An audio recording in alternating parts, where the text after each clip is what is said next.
David Correa Franco. Deimer Quintero Bertel.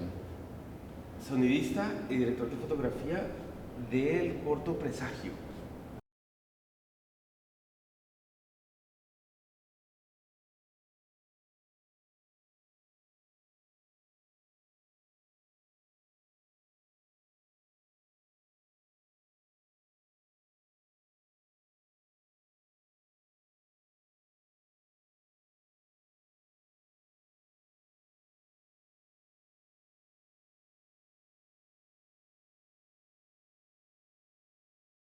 Pues el corto, o sea, en realidad el corto, digamos, se arma con como con material que tiene Crisálida como de estos otros rodajes de, de unos proyectos que se habían hecho que en particular pues trabajábamos, Deimer y yo, como que los dos hemos estado, ya hemos como compartido espacio en varios proyectos de Crisálida.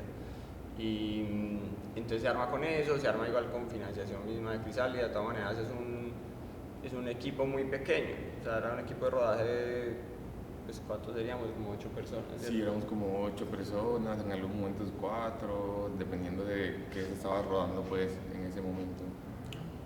Entonces como que de por sí el proyecto no nace como enmarcado, digamos, en un formato cinematográfico, o sea, no es que desde el inicio vaya a ser ni un documental, ni un experimental, ni ficción.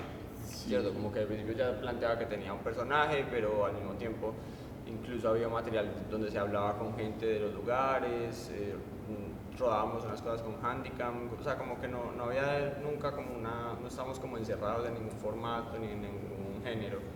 Como que de hecho la versión final se pone bastante más oscura, ¿cierto? Como con todo el tratamiento que se le hizo, como que se intenta de que se haya como una cosa que a veces se vaya como por el terror o como por una cosa más que parece ya como de los géneros también. Entonces como que nunca había como un encierro con eso, era como más de construir las cosas. Pues. ¿Tú trabajaste también sonido directo?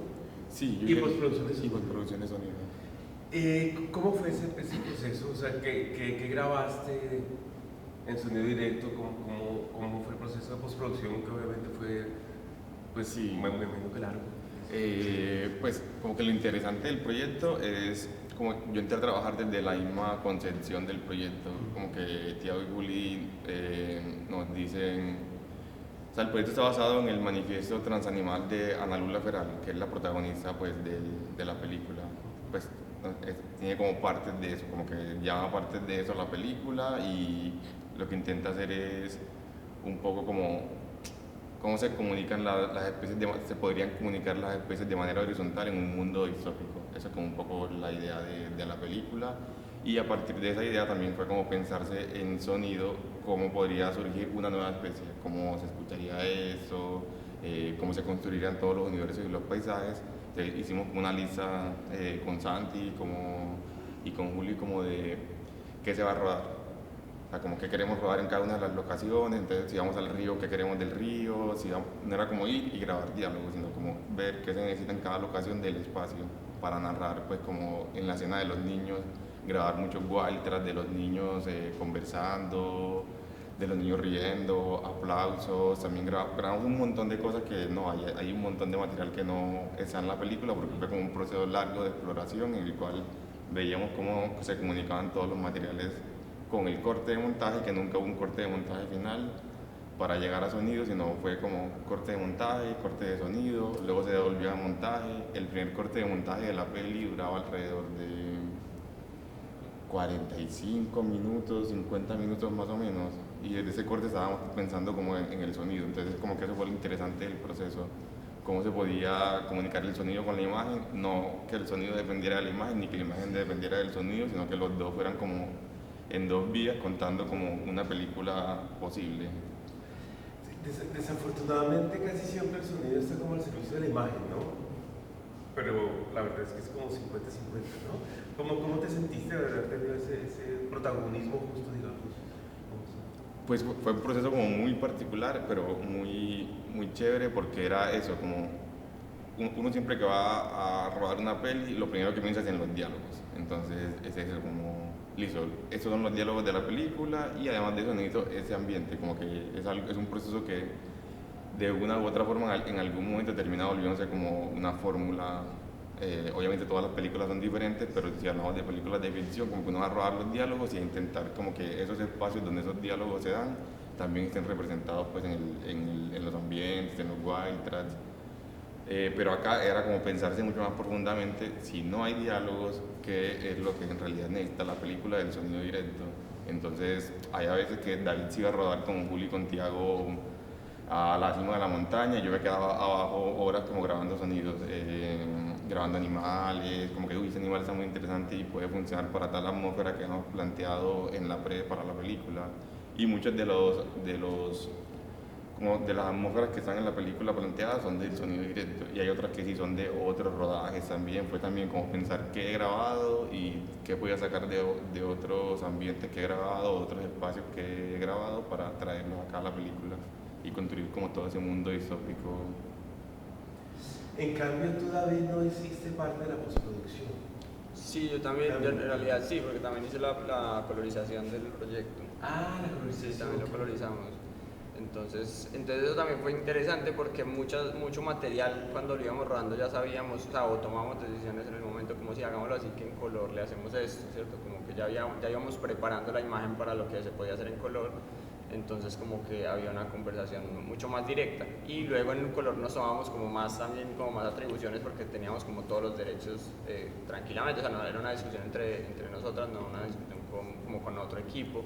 Y entendíamos más como lo que habíamos rodado, conocíamos más del material que había, entonces como que podíamos también como interferir, digamos, meternos más hasta incluso en cosas de montajes, como pero si también habíamos rodado este plano y le hacemos eso en color, entonces funciona mejor este otro, y aunque ya estábamos en color, de repente movíamos un planito, ¿cierto? O sea, como que no era no estábamos como metidos en esa estructura, pues, digamos, en términos de flujo de trabajo, o sea, de hecho el proyecto iba y volvía a poner lo que duraba 45 minutos y ya le estaban haciendo sonido, eso no lo hace, pues eso no se hace normalmente, ¿cierto? Es como y Tiago, por ejemplo, se metió a hacerle color en algún momento, como que en su línea de edición de Premiere, le montaban como correcciones de color previas, porque también es muy difícil en un proyecto experimental uno no estar viendo la imagen más o menos como se va a ver finalmente, entonces iban tomando como unos atrevimientos, entonces cuando llegaban a color ya también había como una línea más o menos de qué era lo que se estaban imaginando con cada plano.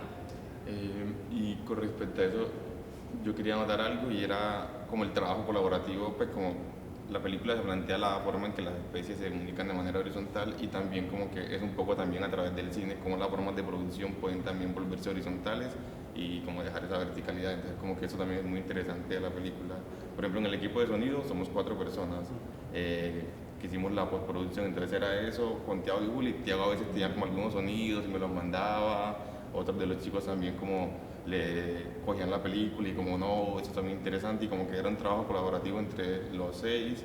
En cuanto al sonido, pues como intentando cada uno aportar ideas que pudieran funcionar para la película y también era como eso del montaje podría funcionar de esa forma, me gusta muchísimo eso y es un proceso de escucha que también fue como muy interesante como en cuanto a la forma de producción de la película, que normalmente como que si vas a hacer el sonido como te encargas del sonido pero no opines tanto de lo otro porque lo otro es como esa división de los departamentos y esa verticalidad de la producción como que no se vio tanto en la película y eso también como que está muy interesante. ¿Los textos quién los escribió? ¿Son de los directores? No, los textos son no me acuerdo lo que dijo Juan Pablo.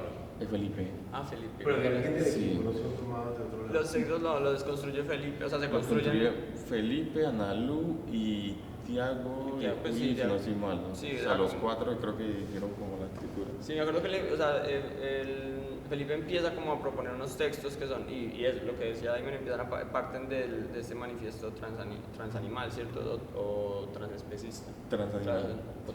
Antiespecista, no, transanimal. Antiespecista.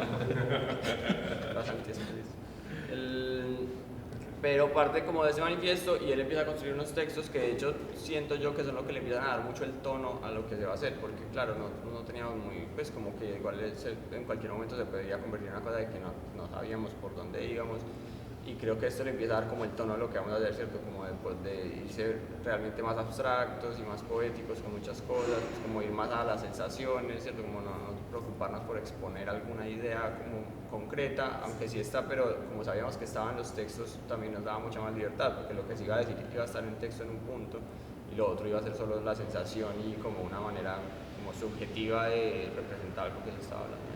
David, ese es uno de las cosas que yo quería tocar, es que a mí me parece que es un error en estos trabajos que trascienden como la explicación racional en palabras, pero uno hace entrevistas entonces nos obliga como a racionalizar un poco la cosa, ¿no? Entonces, yo sé que es un error, pero te queríamos preguntar todos, porque todos estábamos muy impactados en el sentido en el que hay una imagen de una película que después lo sigue merodeando a uno, que es la torre de alta tensión. ¿Cómo fue ese...? Pues como que una de las cosas que sí teníamos claras era que era un viaje de todas maneras, ¿cierto? O al menos así se estructuraba el rodaje.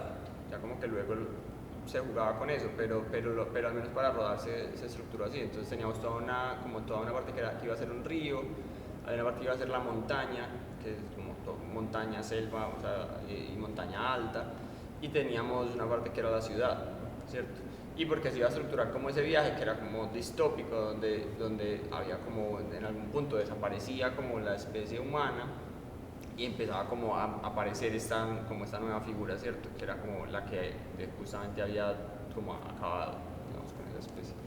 Y llegaba a la ciudad, porque lo que iba a quedar, lo que queríamos como dibujar, que era difícil, era mostrar esa ausencia, digamos, de lo humano, pero como esas huellas, y lo que quedaba era la energía, ¿cierto? Lo que iba a quedar eran las máquinas que empezaban a tener una vida que se les había dado, y la energía que seguía viajando y haciendo funcionar cosas que a pesar de la ausencia humana, ¿cierto? Entonces, como que teníamos que ir y como intentar retratar, y íbamos a lugares como muy inesperados pues para nosotros también, ¿cierto? Como, no sé, fuimos al Museo del Agua, por ejemplo, que es un lugar como muy institucional en Medellín y que muestra como los procesos del agua y cómo funciona, pero tiene muchas cositas, o sea, tiene como aparaticos que alumbran, tiene, no sé, señales como luminosas, no sé qué, y nos íbamos y nos quedamos como horas jugando a ver cómo logramos desde la cámara que eso se viera de alguna manera, ¿cierto? Y entonces aparecen estos punticos que se mueven, como rayitas, como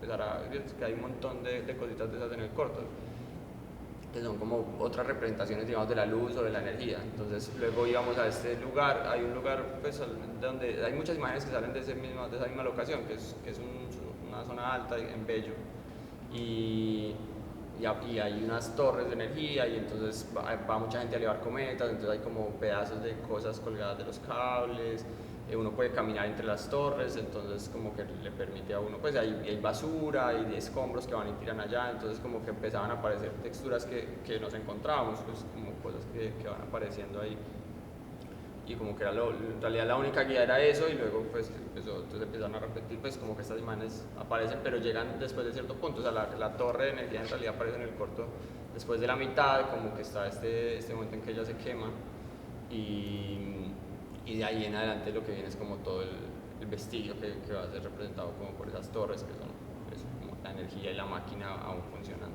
¿Tú crees que el haber crecido en San Pelayo de alguna forma ha marcado tu oficio como sonidista? La verdad, pues no solo como sonidista, sino también como pues, persona que se dedica al cine y en el cómo se piensa como las películas.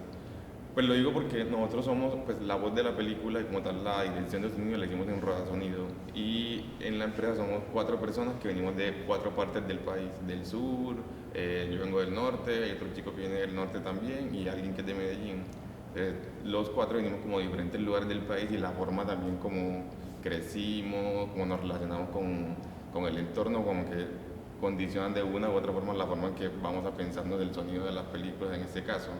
Entonces, no sé, digamos cuando uno está haciendo una película que tiene que ver con la construcción de un río, y si creciste al lado del río, como que conoces muchísimo más que sucede en la noche con ese río, cómo se comporta el río en una u otra forma, también esas relaciones que tuviste al bañarte en el río, no sé, como convivir todo el tiempo con un espacio, los animales, Entonces, en cuanto a eso, yo siento que el lugar del que uno viene sí condiciona la forma, pues más que condicionar, es como que lo nutre a uno de otras formas de contar. Pero ¿tú crees que te ha marcado en tu trabajo de imagen haber crecido en Medellín? ¿Crees que sería distinto tu ojo si no hubieras crecido en Medellín? Sí, probablemente sí, sobre todo la forma en la que uno retrata Medellín, pues la misma ciudad, ¿cierto? Porque uno se queda, yo siento que uno se va quedando como ciego de los lugares en los que ha estado mucho tiempo, entonces uno ya no ve las cosas.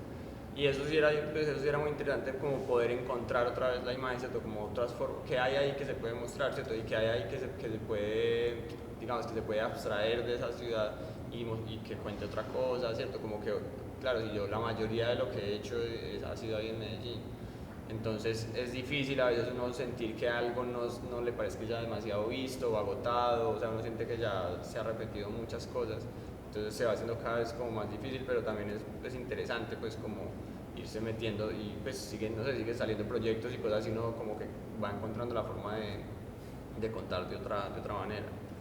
Sí, igual, pero para el proyecto yo sí tenía mucho ese pensamiento, era de, pues yo tengo una relación igual con el campo, o sea, a mí me gusta mucho el campo y me siento mucho más como, no sé, me siento muy seguro, digamos, cuando estoy como en el campo y rodar en el campo me gustaba mucho, pues como, y con la Roya pasa lo mismo, pues con los proyectos en el campo es como que siento que uno también se limita más al no estar en la ciudad, ¿cierto? Como que tiene menos opciones, tiene menos posibilidades en términos de solucionar problemas, de resolver, entonces uno tiene, o sea, tenés como los equipos que llevaste y el espacio y con eso tenés que resolver. En una ciudad uno se complica más porque, no sé, puedes conectar luces, puedes pedir no sé qué, pues, o sea, te pueden resolver cosas, entonces uno termina haciendo cosas que son más complejas y no por eso mejores. En cambio, en este caso, como que yo me sentía más cómodo de, no sé, de estar metido en el monte, de estar encontrando lo que el monte y el clima daban, ¿cierto? Que eso nos dio, pues como que nos dio mucha libertad también.